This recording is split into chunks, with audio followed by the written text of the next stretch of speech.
uyu n'umuraperi biramaze kugushikira cyangwa birashoboka ko umuraperi ahimbaza Imana? Umuziki w'Imana ntuhagaze kuri style, umuziki w'Imana ntuhagaze no ku buhinga wanashima, umuziki w'Imana uhagaze kuri message ivuye ku Mana. Mu yandi majambo tugize ico tubahereza ntimwumve ko tubahaye rap ariko mwumvemo Imana biciye muri rap. Kuko musanze abantu benshi ntibazi yuko ugucumura Adamu yakoze imbere y'Imana ntikwari kugicamwa ariko kwari kutumvira ico Imana yari yaramubwiye. Indirimbo zanje mba numva notanga umutima hejuru yo gutanga umuziki, mba numva notanga ubuzima hejuru yo gutanga ubuhinga, mba numva notanga Imana hejuru yo gutanga gutanga Imana mu bantu hejuru yo gutanga abantu mu Mana. Ugerageje kumviriza indirimbo zawe umenga n'umuntu w'ijambo cyane, niki kintu utawubwira ngo ugire ijambo mugenzi? Ijambo ry'Imana riratubwira ngo bwa mbere na mbere jambo yariho, kandi uwo jambo yahoranye n'Imana, kandi uwo jambo yari Imana.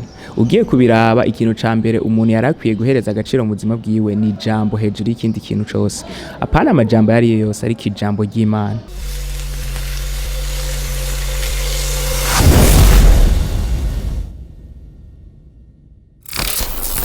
Shalom shalom, nizera ko meze neza abakunzi ba Home Flavor TV de bomusha kuri mikro bent camera NZ niwe ariko rakora neza ngo amasana mashikiri ameze neza cyane. First of all kwanza ndabashimiye mwese mukora dukukirana kuri Home Flavor TV, televiziyo yanyu, televiziyo yacu, televiziyo yanje, televiziyo yuwawe wewe uriko dukurikirana. Urudasanzwe cyane ndakunda kandi ndakubaha, ndabisubiyemo urudasanzwe kandi urudasanzwe. Natewe itekwa ni muririmbyi wa gospel ariko arabice gacika akoreshwa n'Imana bidasanzwe.